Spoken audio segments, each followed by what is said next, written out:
you go. Hello!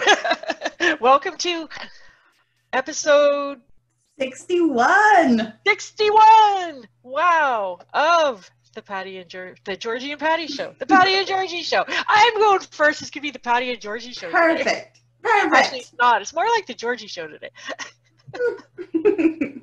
Anyhow, I'm Patty. I'm Georgie. Woo! Yay! Yay! So today we're going to be talking a little bit more about business models, fancy technical term for how you make money, how you set your business up.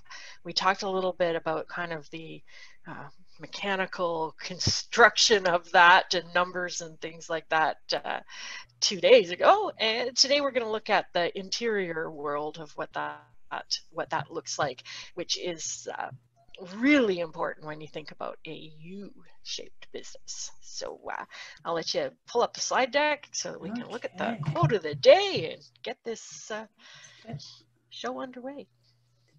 Everything. Come on. Alrighty. All right.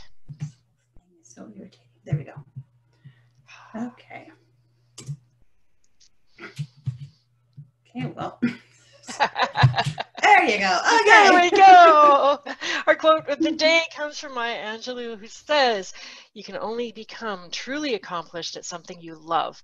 Don't make money your goal. Instead, pursue the things that you love doing and then do them so well that people can't take their eyes off of you," which I think really summarizes one of the core ideas behind a U-shaped business, is that it is your life's work, and it's a matter of finding out what that thing is and developing mastery in it, and in a way that's fulfilling. It's when you find the right work, it doesn't mean that it's not difficult, doesn't mean that it doesn't come with challenges or have kind of push your edges in terms of learning stuff and personal growth and development. But it's intrinsically rewarding and motivating, and it is the thing that you're here to do. Once you find that thing and commit to it, things start to flow a lot better. At least that's been my experience. So I love this quote. I think it's really speaks to our U-shaped perspective. I would totally agree. I think that's been my experience too. Like when you find that thing that you do that you really love, there is a certain sort of flow that comes into play. So today, that's why we're kind of talking about the inside version of business models for a U-shaped business. So your permission slip for the day is that you have permission to choose a business model designed around your life. So designed around who you are and what you want. So if you needed this slip, there you go. So Patty shared this with us on Monday of kind of how we sort of see this business model. And when she was talking about the business model, she was talking more about what you do and how you do it. And then today in part 2 of this, I'm really going to look at who you are and what you want and how we can dive into those pieces a little more and then use that information to create a business model that actually works for you instead of maybe some templates that might be out there that you think you should do or you should follow. So who are you really? When we start to look at this question, is what do you really stand for? Notice the things that kind of get you upset sometimes, or the things you get on your soapbox for, or the things that you're willing to kind of go to bat and argue for. Notice the things that this is where I put my flag in the sand. This is where I stand up. And then what are your beliefs? What do you really believe? How do you believe the world should be, or people should be, or what business is? What does business mean to you? What do you really believe about that? What do you believe about your clients and the people you want to work with? Start to explore that question. And your values. Of course, we're talking about values, right? What really do you find valuable? What are the things that guide you? And these come up a lot, again, when you find that you get upset or angry or triggered. Of quite often it is something of value that's been triggered. So start to look at those things. Purpose, my ultimate favorite, you know, why are you on the planet? Why are you here? Really look at that when you're starting to think about what kind of business do I want to create and what kind of model is going to work best for me. What really matters to you? The buckets, right? Bringing in those buckets, taking the time to figure out not only what your buckets are, but what's inside each of those buckets. And then we've talked about personality type. Are you an introvert? Are you an extrovert? Are you somewhere in the middle? Do you like large crowds, no crowds, some crowds? Start to, you know, these personality quizzes that we can take provide really great insight into kind of who you are, and then constructing this business model around that. So when we look at our buckets and we start to notice what really matters to me and the places that I want to be and where I want to spend my time and who I want to be with, this can give you some real clues into who your future clients are. So maybe your clients are like these trapeze artists or clowns or musicians or, you know, people that are more adventuresome. Maybe they're people that spend their time in the library because you just love books and that's where you want to be. So this is when we talk about business models and who you want to work with, this is where we can really start to incorporate those different parts of who you are when we're looking at who we want to work with. And then consider all the different roles that you have in your life. What are the things that, and these can change, of course, depending on where you're at, but are you a spouse or a partner? Are you a parent? And if you're a parent, do you have young kids? Do you have teenagers? Do you have kids who are, you know, grown up and you're an empty nester now? What's your role in that area? Maybe you're a caregiver. Maybe you have aging parents or aging family and you're a caregiver now. Maybe you do a lot of volunteer work, being philanthropic and doing volunteering. Maybe that's really, really important to you. Because often I think when we're starting to develop our business model and figure out what's really going to work for us, we overlook the different roles we have in our life. And then all of a sudden we've created this model. I think this is what's going to work. And then we go, oh, wait a second. I have a 2-year-old that's running around all the time. Or I have kids who are in hockey or some other kind of sport. And it's really important for me to be able to go to those activities. So how am I going to arrange those pieces around the roles in my life that are really important? And do I have the flexibility as these roles change? So because we often talk, right, about looking at this as kind of this is a long-term thing. This is not just like I'm doing a business for 6 months, but what is this body of work that you're creating? And let's look at the journey that we're going to go on for the next, 10, 15, 20 years, because it is your life's work. And how can we set up these models that can have some flexibility in them to change and grow as you do? So another thing to look at, how are you spending your time? When you're doing the things you really love to do, what are you doing? Maybe you're an adventurer. Maybe you like to be outside. Maybe you like to hike or kayak or do some other kind of really fun adventure-y things. Maybe you're a movie buff. Maybe you're a real movie fanatic, like really into it. Like, who's directed the thing, who wrote the musical scores. You can tell the casts and you have your favorite directors, but you're really into movies. Or music. Maybe you're a big music fan. Perhaps you like to spend a lot of time with your friends, or you're a traveler. All of these things, if we look at them, can help to create a business model and people that you want to work with, because this is really about blending you into the work that you do. How do you prefer to work? In a team, by yourself, or maybe somewhere in between? We talked about this on Monday, I think it was Monday, where we were talking, Patty was mentioning how she started her business with mastermind groups. She thought, I'm really going to love running these groups, running masterminds. It's going to be amazing. And then she was like, yeah, not so much. Don't really like that. So sometimes if we can look at how do I prefer to work? What really works for me? For me, I love collaborating with other people. I think when it's the right people, the people that really fit with me. A lot of times when I'm doing kind of creative stuff, I prefer to do it by myself. So I'm kind of somewhere in between. I need a balance of these things. I don't really like long-term commitments. So how do I construct a business model that's going to work for that?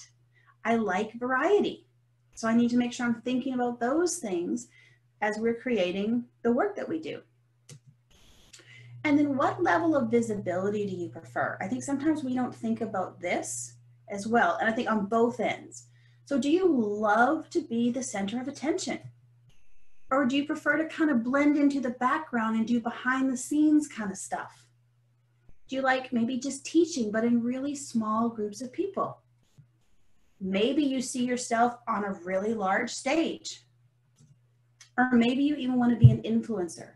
And where I see this come in a lot of times is sometimes we really want to be an influencer. We want to be an influencer. We want to be in the spotlight. We want to have thousands of people, in front of us. But yet we're doing things, or we're building our business, which is kind of the opposite of that. And so we don't have our attention on this kind of long-term place that we want to go. And we're doing these other steps, and we're not doing the other steps as well as we could.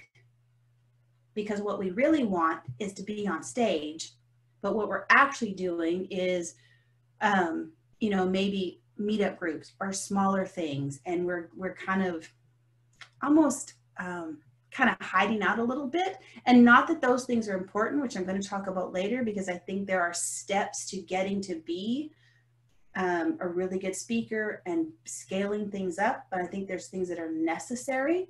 But sometimes I think we're not honest with ourselves, especially when we're in purpose-driven businesses. Sometimes we think that, oh, maybe it's gross if I want to be an influencer, if I want to be on stage. If I say that, am I not really a good person? I should enjoy just working one-on-one with people. And so look at those things too, and just be honest and be like, where do I actually want to be? How comfortable am I with the level of visibility that I'm at? And what do I really, really want as you're creating these models? Patty mentioned this yesterday. There's so many options that we can do here, right? Working with one-on-one clients, small groups, large groups, in-person, online, memberships, digital influencers, all of those different things. And the real key, I think, here is experimentation. So when you've kind of gone through, who am I? What do I believe? What do I love to do? Where do I want to spend my time? What really matters to me? You may think that, oh, I've spent all my time going through, I'm pretty sure I know who I am. Yep, this is my business model. This is what I'm going to do.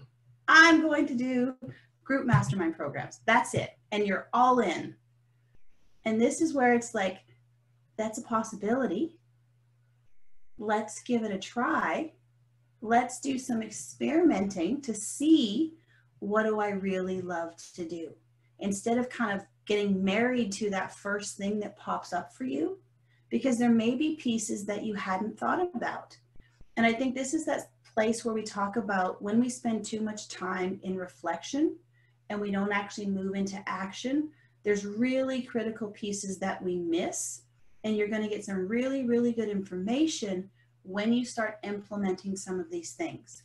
And knowing that through the experimentation, it's okay for it to change and evolve and shift. So it's really important to know that you can be flexible here, and that it is an experimentation stage. It takes some time to get these things. Oops, my thing doesn't want to work. So we want to pay attention also to our energy levels. Where do I feel like my life force is coming from? What really fills you up? Where are you feeling really joyful and like time is just disappearing and you could do this just forever? And what are the things that really drain you?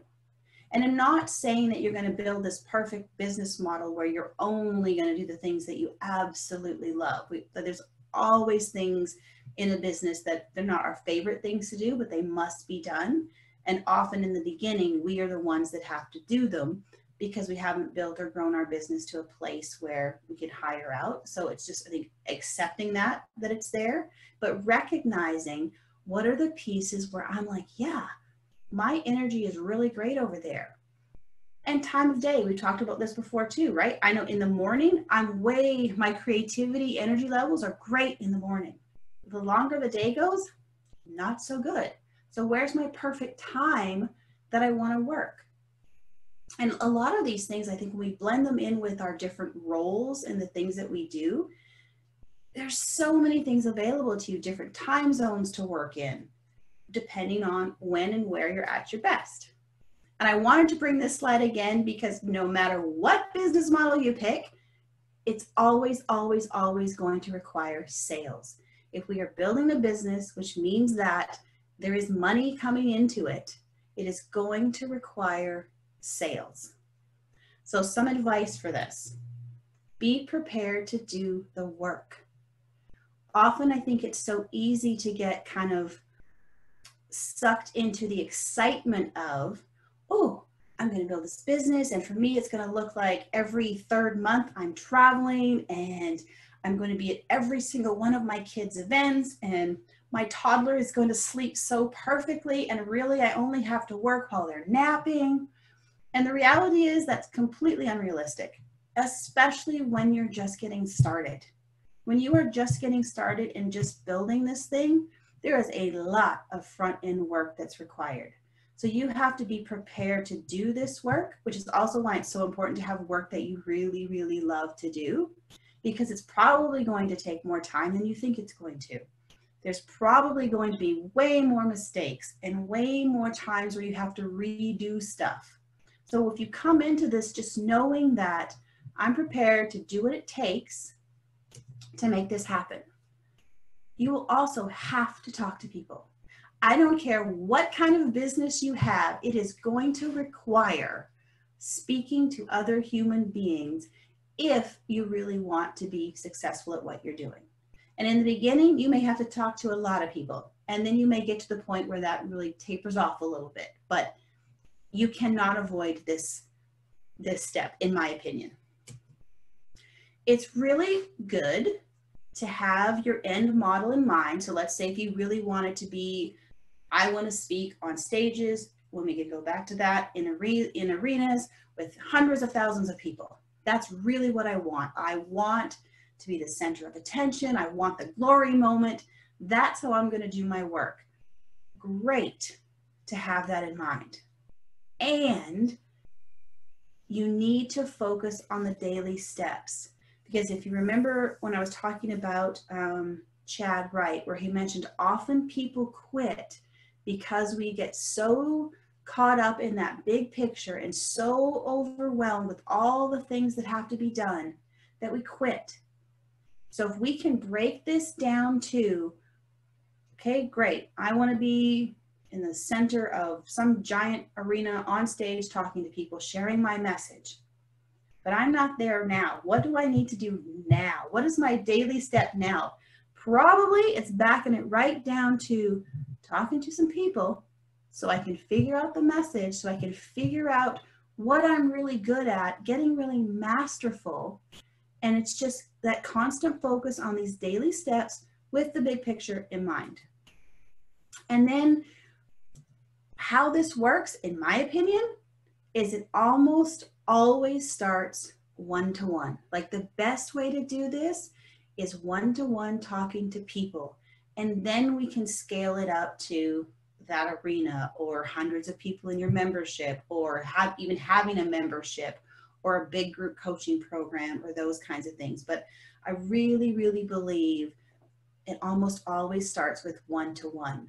And Patty and I were talking about this morning before the show. We were talking about even public speaking. Some of the very best speakers in the world, what they do before they do their talks is they ask for who's in the audience. Can you give me the names of some people in the audience so that I can have a conversation with them to see how I can prepare my talk that's best suited for this particular audience. It's always going to go back to those one-to-one conversations, to building relationships with people. I really don't believe you can escape that if you want to build a business that's successful, especially if you want to do meaningful work. I believe for our U-shaped people, the people in this community, this is a critical step. I think it's a foundation of the work that we do. It helps you to build mastery. So when you start with these one-on-one conversations or coaching or work, whatever it is you're doing, but you start on this one-to-one level, and then you get information, and then you do experiments, and then there's a new iteration of what you're doing. And suddenly there's too many one-on-one people maybe to work with. So now maybe I'm going to do a group, but I have so much information up until that point that I can then use that to go, these are what my people want. These are what my people want to hear. This is what they're really struggling with. And then can I get better? Can I get better at delivering this and providing the information more clearly and doing it in a way that they really want it? So you're constantly building on your mastery as you do this. So by the time you've scaled up to wherever it is you're looking to go, you've been doing it in these tiny little steps along the way that you're better, you're clearer, you're able to do it in a way that your people want. Like, so I just think this is, don't try to skip the step. You know, don't try to go so fast. Be okay with the journey and the process and where you're at. That's kind of all I got for the inside stuff for today. Any questions, thoughts, comments, concerns? Or thinking about where you are, what you believe, how you can incorporate these things in. It's funny, I knew a lady who was a coach, and she really loved nature and being outside. And so she eventually did, her coaching calls were called discovery walks. And so she did hour-long sessions outside in nature, walking. That's what she did. For someone who's more like adventurer, you might eventually get to adventure retreats and things like that. So but again, it's these slow kind of build up to what's really going to work for you. And how to just put it all together slowly, slowly. And I know for me, I can get so excited. I'm like, yes, this is where we're going. It's like, okay, yes. And what are all the little pieces? And let me just focus on the daily things that are getting me there. So, yeah. It's just going to kind of add something to when you were talking about people who want to speak on a big stage and be an influencer and all of that. I think sometimes there's a requirement to kind of discern between what do I really want to do and what have other people said is the way to be. Totally. Because I think, we get a lot of message, go big or go home. If you're going to make a difference, you have to make a big difference. If you want to make money, think of something that's going to impact millions of people, that kind of thing. And sometimes we kind of get it in our head, like that's what success looks like. That's what I should endeavor to be versus, hang on a second, maybe I am better suited to be the behind the scenes thing. One of the things you mentioned the movie stuff. I'm not a movie buff or anything like that. But one of the things I always notice when I watch movies, credits at the end. And I think about, holy crap, there are a huge number of people involved in the production of a movie. And who gets the glory is the stars of the movie, the director maybe, the writer maybe, in some circles kind of thing. Depending on, what you notice and what you're interested in, you might know some of that. But I'm looking at like this incredible team of people, like all of these people that are listed in the credits. And I'm like, wow, like it's such a big undertaking, and all of those roles are also valuable. And I think sometimes in this culture, we just get this message that, in order to truly be successful, you have to be a big deal, and you have to, have the starring role kind of thing. And I think that there's a lot to be said, for those of us secret weapons in the group that are better suited to being in that behind the scenes kind of a role. And permission slip granted if you want to have a lower visibility kind of a business. Totally. And I think that's where that space of really taking the time to get to know yourself and what do you really want? What are you really, really comfortable with? And then that's totally 100% okay. Because I know Patty and I talk about this a lot. Like, we do not see ourselves as the, thousands and thousands of people in our thing. And we aren't going to be your arena people. But what we are, some of our people are for sure. And so we get to be that our role, is impacting those people and helping those people do what they feel they're here to do to create the impact that they want to create. And someone had said this to us, to one of our clients, like, oh, you guys are like the power behind the throne. And we're like, yeah. And we're super cool with that because that's what works for us. That's really who we are. That's how we work best to do the work that we want to do. And that's perfect for us. And I think it's really, you're right. So often we think that we have to be the big deal, the superstar, the million followers on social media or whatever it is. And we don't. And it's being able to shut out all of that noise and go into yourself and be like, what is it that I really care about? When I look at the life that I want, what am I doing? Where am I spending my time? Who's in it? And I love this, like this level of visibility that I'm comfortable with. What does that look like for me? Mm-hmm. And it can shift, like I say, it can shift and it can grow, and we are not just static humans, it's like, well, that's like what you create right now is going to stay forever.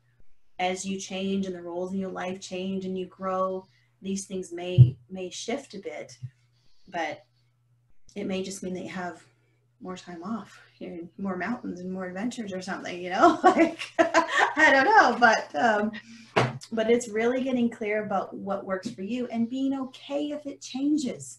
That's totally fine too. So, yeah. Yeah, it's like, yeah, you don't have to, we start thinking about some of the things we say all over and over and over again is, you don't have to be locked into one thing or one role. Find your happy place, decide that it's not your happy place anymore, move on to something else. And that's cool. Grow and evolve and try some new things, experiment, and it's just like, and it's just totally, totally okay. Whatever it is that you decide, whatever floats your boat. It's like it takes all of our individual puzzle pieces to create this larger picture. Like, we all have a role, we all have this place, where our puzzle piece fits in. It's like, that's our niche, that's where we fit. We figure out what our edges are and all of that, and whatever it is great. Exactly. And I think when we get clear too, even about our own kind of interest or where we spend our time, those become, when you're wondering about, because we get this question so much, what do I post on social media? How do I stand out? A lot of times those interests that you have become the things that attract the people who believe what you believe. I don't know if did we mention about the beekeeper thing from Monday? I can't remember. So when we did a show before a show on Monday, and that was one of the questions, right? How do I don't know how to stand out, and what should I post? And I don't know, I want to look really professional. And then she had made a post about her bees, which got a lot of attention and people had a lot of questions. And often what you may find is when you start sharing about the things that you are actually interested in your life, and you can choose how much of your personal stuff you want to put out there, but often our hobbies and things like that become great content and great filters for finding the people that you might actually want to work with. They're great ways for creating engagement and conversations and asking questions that are outside of just posting your business stuff or looking for how do I get people to talk to me so I can just kind of sell them on something. It provides a really great spot to just have conversations of common interest. So yeah. Yeah, and it's just like when you talk about, you know, sharing like the fact that she's a beekeeper or something like that, right? Yeah, something like Like that. that's cool and that's interesting. And there are, you know, there's a segment of the population that are going to totally relate to that and be all over that idea and think that is really cool. And to have some common interests in, you know, like, you know, in our environment, in ecology, that kind of thing. And it's like, it's those sorts of things that are going to naturally kind of attract people to us. It's just, it's, you know, and it's kind of, you know, anytime you post pictures of kids or pets, you get a lot of attention. Exactly. Exactly. And it's nice, you can use those things for your analogies, for your stories, for your learnings that you're when you're sharing your information, that makes it a little more interesting. I mean, clearly you guys see I share a lot about like ultra runners and people that do crazy things all the time. Because that's just I'm super into it. And I see so many comparisons between like their mindsets and how they do things that relate to the way I do business. Like it's easy to be able to do that because I'm interested in it. And then it can create, and see, you know, people ask about, how do I stand out? How am I unique? How do I attract my right people? And when you do that, it's like you can make that connection. It's like, how do I connect this thing that I'm interested in to this expertise that I'm known for, this work that I do? And it's like, find the connection, right? Yes. You know, it's like, what was the beekeeper? She's a financial planner or something? Financial planner, yes. Yeah, so it's kind of like, okay, what beekeeping taught me about being a financial planner, or what bees can teach you about money. And it's like you can create those kind of connections. It's kind of like when you're always drawing those parallels. What can we learn from ultra runners and mountain climbers about business? Where, you know, where are the parallels here? What are the lessons that can be taken away, right? What can I learn about marketing from my cat, my dog? Exactly. And there's you can pretty much do it with anything. Like I a few weeks ago, I think I read an article that someone loved movies. So they had the best sales lessons they learned from these top 10 movies. Yeah. And they went through and they pulled everything out. So it's really, I think it makes it more fun too for you when you're trying to create content or looking for kind of these parallels, when you can draw on things that you're interested in and use those in your business. And like I said, it really starts to create that your uniqueness. Yeah.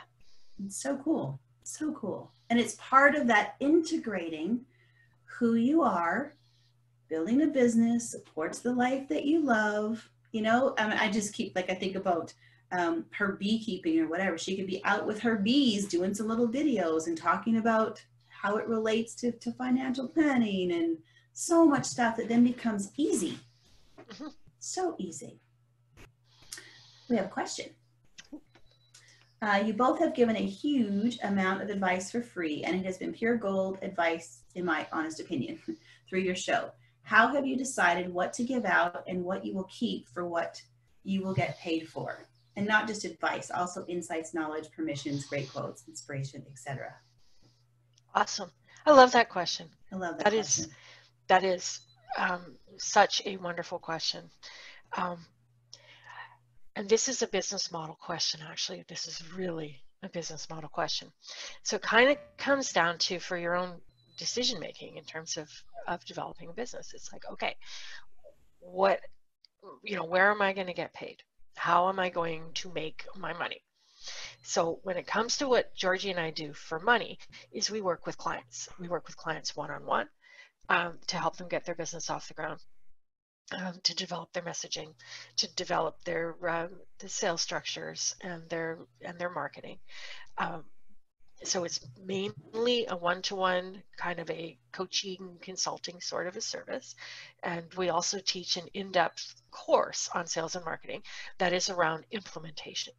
So what we are actually selling is implementation and customization.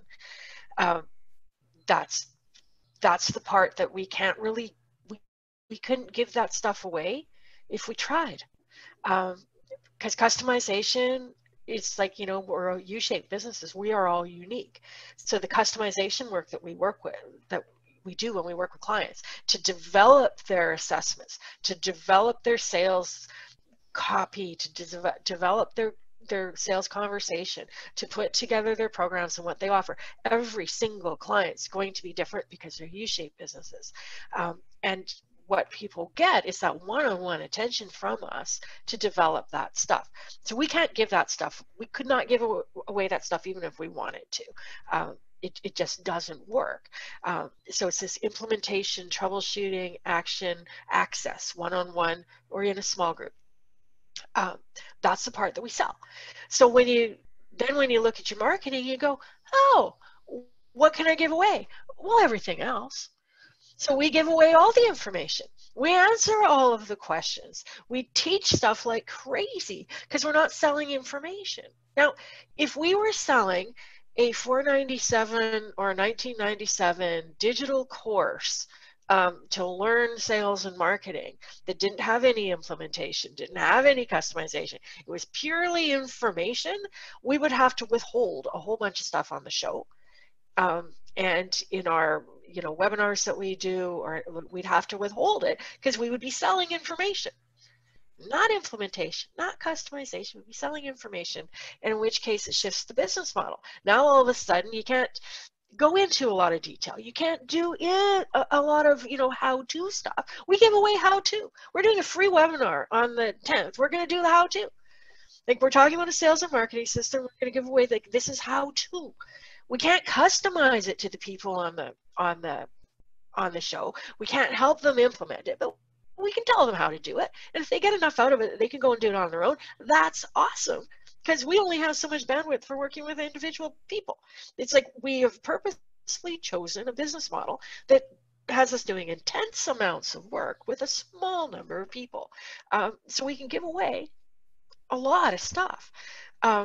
And this is part of this U-shaped business. We both love to teach. We both love to share. We gather information. We just want to spread it and help people and give away the information. So we can do that. But it would be a huge mistake to do this if we were trying to sell an online course or trying to sell some kind of a digital product that had the information. So this comes down to like the little soapbox I want to stand on, is you need to have some clarity around this stuff before you start buying into what people will advise you, because there are a million gazillion experts that will tell you never ever share details, never ever share how to, but that advice is relevant to a certain kind of market, not another kind of market. And it's kind of like if you've got any freelancers listening in, teach people how to do the thing that you freelance on. You're a freelance graphic designer, teach people how to do graphic design. If you're a freelance copywriter, teach people how to write copy. Because you show up as an expert in the thing that you do, you get better at it. People who are going to do it themselves are never going to hire you. But people who tune into how to do it themselves realize how difficult it is and how much skill it involves, and then they pay you to do it. It's like, you want to sell websites, teach people how to build websites. It's a great way to market your service. Now, if you want to sell training on how to teach people to sell websites, you can't give away training on how to teach people. You know what I mean? It's like you need to kind of make that separation. What am I selling? And then, what can I give away? It's very, very interesting. You start looking at some of the business models and you'll see it. The smart email list providers are teaching people how to build a list. They're teaching people how to market themselves because they need that software in order to do the thing. So they give away highly valuable training in order to get people to buy the software. Same things with people who sell software to host online courses. We'll give away how to create an online course because that leads to sales of the software. So there's this beautiful number of options that you have in terms of marketing yourself. Once you get clear on what am I selling, the rest is open. There's my little rant. It's so true. And for me, just the thought of having to censor the information we share is just like, I can't even do it. Like that would be so hard. Like that would just be like, we can't say that because, oh, right. Like, yeah, that would be just when I think about who I am and how I want to be and what works for me, that would be horrendous. Like I love that we can just come and just share information and teach things. And it, like you were saying, you know, if we literally give people the how to, and if they can take it and do it, awesome, great, love it. And if they need help with that implementation and action, we got you covered. Yeah. You know, it's just, but yeah, the thought of having to censor is just like, ugh, way too much effort and work. Yeah. Like, and you know, and then this is a beautiful thing about sorting out, you know, your business model. Like when we look at that, you know, the Venn diagram of who your clients are, right? They have a problem that you can solve. They want to solve it in the way that you offer, right? So if people want to solve the problem by listening to our show and picking out the bits of free information and training that we provide, they're not clients. They're not ever going to be clients. They're not our future clients because they're not, we don't sell that. We're selling something else, right? So, but if they're wanting implementation support and help to get that stuff done, then they are clients. And that's different. Exactly. Yeah. So, because that's always the worry. It's the worry that if you give away too much, people will just take the stuff that you give away and they'll never become clients. And it's just like, hello, they never would have been clients to begin with. Exactly. It's so, we get stuck in that fear and that scarcity model of, oh, people are going to take advantage of me and they're never going to work with me. And it's like, you're so right. They were never going to be your client anyway, because there are always going to be the people that always want to do it themselves. Yeah. Always. And then there will be the people who want to get help, who want to hire, who want someone to guide them and lead them and help them implement. Awesome. Those are the people that pay us, and the other people may be the people that watch our show. You know, like, and that's great too. And it's a combination of both. But it allows us to help also on different levels. That's what I love about it the most, is that your marketing can be part of your life's work. It can be part of what you do. It's like you can help people without them ever even engaging with you in some way. Like, you know, like we don't know. It's like we publish something on the internet. When we put a video on YouTube, we have no idea who's watching it. It's like we could be helping people right now and have no idea who they are. Like we know who our Zoomies are who show up on the calls with us. So it's like, yay, we're like so grateful to have you here. And, you know, we got people who watch us on YouTube or read the stuff that we publish on the blog or whatever. It's like, you don't know. People who catch the Facebook video, you know, we see the stats from Facebook that say, you know, 300 people watched your video, and it's like, wow, that's amazing. Who are they? We have no idea. If it's you, hi, hello. Yeah, thanks for watching. Exactly. I like this comment. I'm glad I feel so trustful. I trust that I need to start with one-to-one services and is relieved a lot of stress about where to start and what to start. I was very stuck on aspects of launching a multifaceted business, and thankfully I'm now thinking I can get unstuck. That's awesome. It's so awesome. And I think that's what happens a lot of times is we look at all the different components of the things we want to do, and then how do I build them all? And I want to build them all right now. And like Patty had in her advice section yesterday, one thing, focus on one thing at a time. What's that one spot? And yes, one-to-one, it seems like it might be the slower way, but it's actually going to be the faster way, because of the information you get, the relationships you build, the services that you offer, in the way that you offer them, in the way that your clients want to receive them. Like, you just can't beat that. And it's basically paid research. Like, you're getting paid to do that. It's not just, I'm going to go do a bunch of free market research and see what people want. You're getting higher quality research. You're getting paid, and you are starting to build your business. Yeah. Like, I just think it's a brilliant thing, but I'm a little biased to it, I guess. You know, and when that's designed around who you are, what you want, what you believe, the people you want to talk to and work with, then all of that comes in. Then you just are able, I think, to really start to master your craft.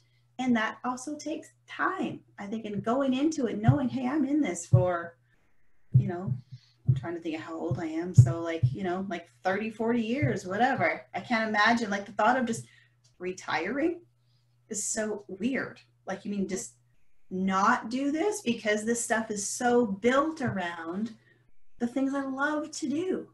Mm-hmm. You know, like, so to just not, because I've reached whatever age of retirement, like, this is fun. And I think that's the big separation between a U-shaped business and a business that you do just because it's for money, right? Yeah. And it's when you do the stuff that, you know, when you do the work you're here to do, and that it's engaging and that you love it, the feeling is so much different. It's not a means to an end. It is the end. It is, you know, it's the journey, and it's what you do, and it's intrinsically rewarding, and all that other stuff, right? That's the difference, right? And so much of the marketing, the programs, and the advice that we are surrounded with is based on that traditional model. How do I grow this business up as big as possible, as fast as possible, make as much money as possible, so that I can retire early and do what I really want?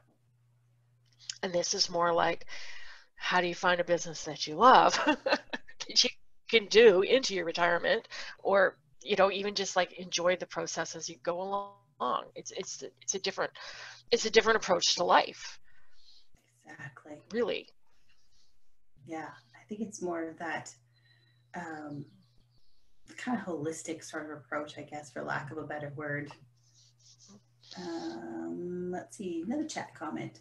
I had heard the advice of focusing on one thing first before, but I was stubborn and didn't want to choose. I get it. Just one to start with. But because I trust you two so much, I let go of my stubbornness. I think it also helps when people giving advice give permission to people to not take the advice. Also, it is so clear how much you two want to help others. I can so relate to that so much. Like, I wanted to do I'm always having ideas. There's always things coming up, and you know, especially in the beginning, I'm trying to juggle all of these balls to do all these things. And I wasn't good at any of them because I had too many things in the air. It was just like, oh my gosh. And then I'm scattered all over the place. And then the thought of one thing seems so confining and boring, and like, well, I'm gonna have to give up so much if I'm just doing this one thing.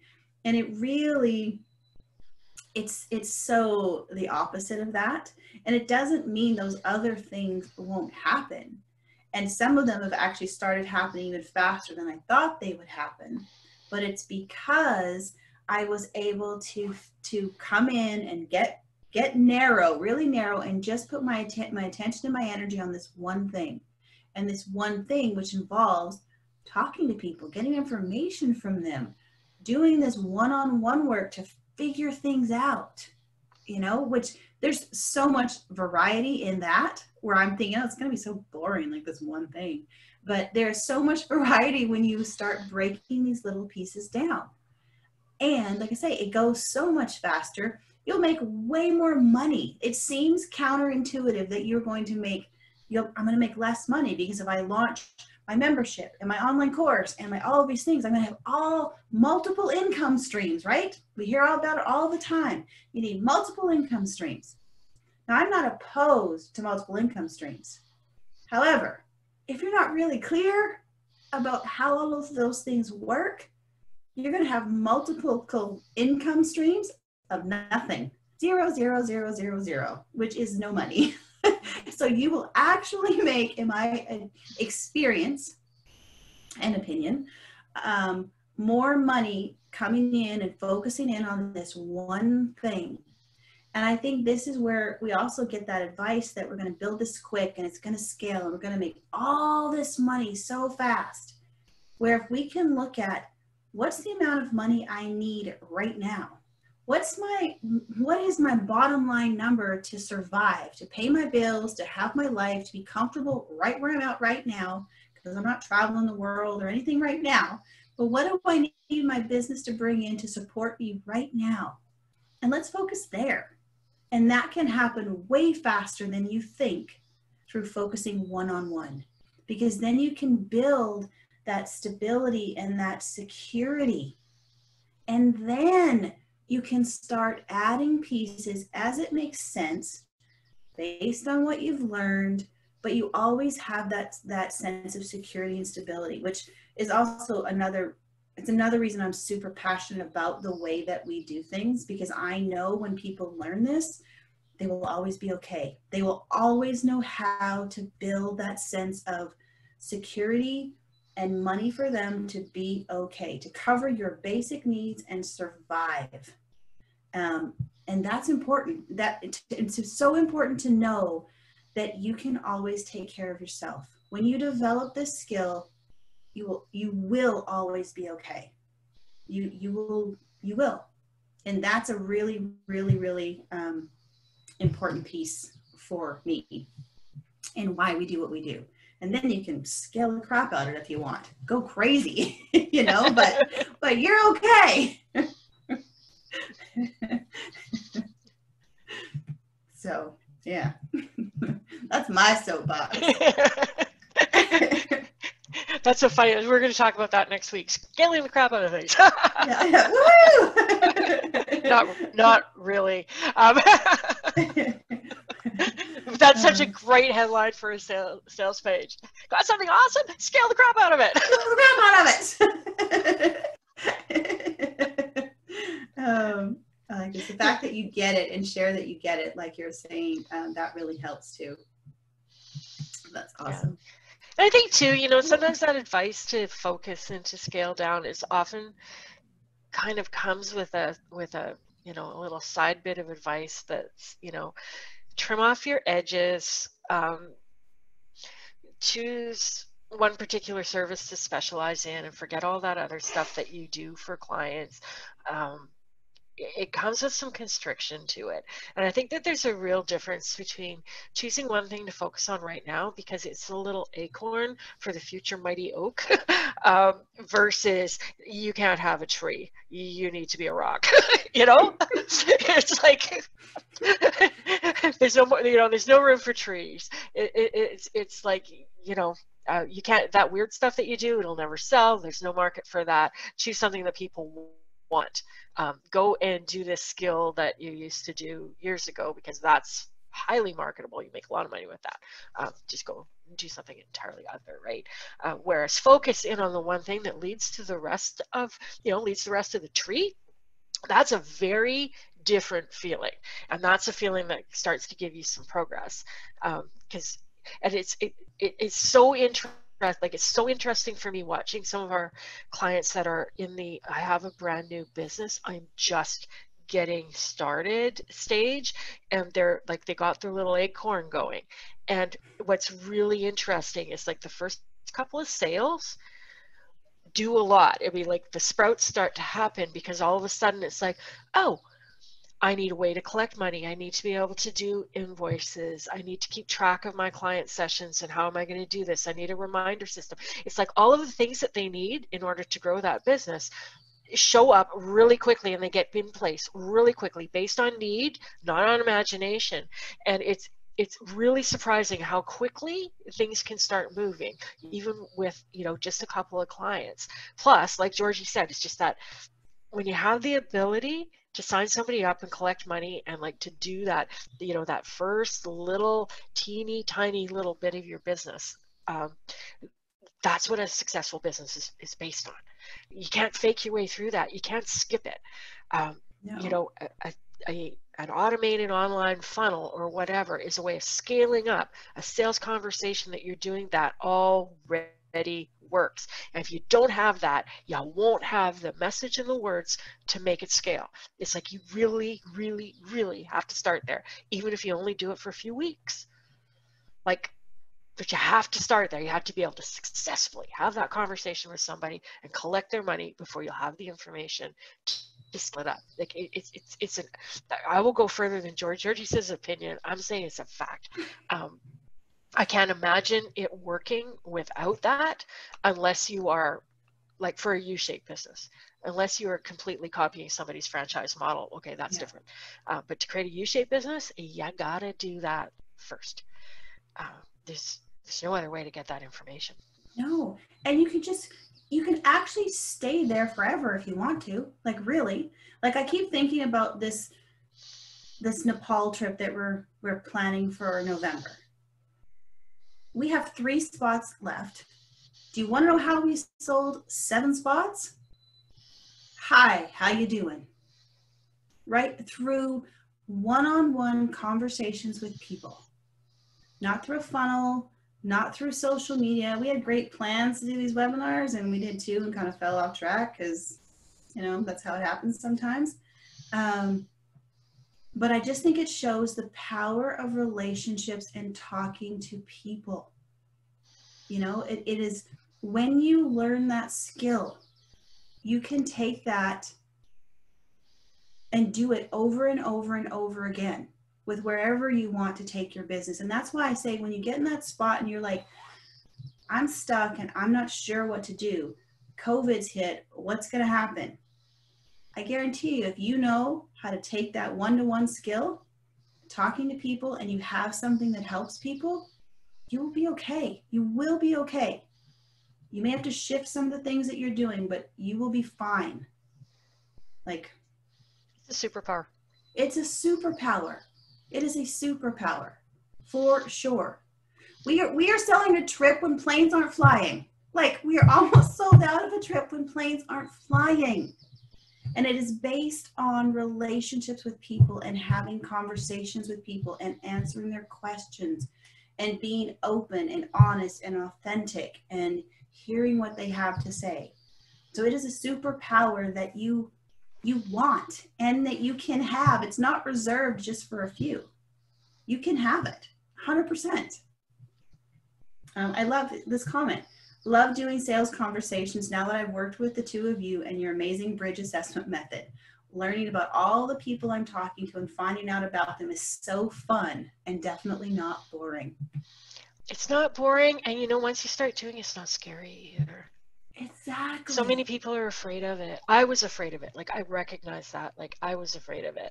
And it was just only through starting to do it, I'm like, hey, what the hell? Why was I afraid of this? This is awesome. But it's like that lived experience, and then once you have it, and that's the confidence builder. And when you look at needing confidence for your business, that's confidence builder. It's like, take your idea, like I have a great idea and I can sell it. Bingo! There you go. You win. Yeah, ding ding ding. So good. All right. So I'm noticing that we are at the end of our allotted time. Oh, I even have announcement slides if you want me to bring the announcement slides back. Sure, bring the announcement slide up. Do you have an announcement for Friday? Friday? Like what we're doing? Okay. Well, our Friday show is our weekly review. And I just want to say, because I know what I'm going to talk about. So I'm going to talk about Mr. Rogers on our weekly review. Yes, yes. So exciting. I'm going to talk about my painting. Are you going to show pictures? Are you going to show it? Oh yeah, I'll show you all of them, where it's progressed to. Awesome. Yep. I haven't seen the painting yet. I'm waiting for the big reveal on Friday. You'll get a series. Okay, do you want me to share these? Yeah. We're working on our announcement-y things. Yes. Clearly, I don't have a PowerPoint. Oh, there's a friendly hound. There's our first announcement. We do have this free online class, which again, as Patty mentioned, is the how-to of what we do. So that is Friday, July 10th, 11 to 1. If you know anybody who is looking to get coaching and consulting clients without cold calling, complicated tech, or pushy growth sales tactics, you can go to our website, ushapebusiness.com, and sign up there. And then we do have our course, which we are excited about, our pilot course launching July 18th and 19th. It will be a small group. Class is limited to 8. We have 7 spots left and going. And again, you can go to ushapebusiness.com and learn more about that. Awesome. And those are our announcements. Those are our announcements. And we will be, appreciate we're getting comments in the chats about people sharing. Thank you. We appreciate it. We really, really, really appreciate that. Yeah. So have a wonderful rest of your day. For those of us here in the Great White North, happy Canada Day. Yay! Spear fingers. Spear fingers. Exactly. And we will see you back here on Friday. Same bad time. Same bad channel. Bye now.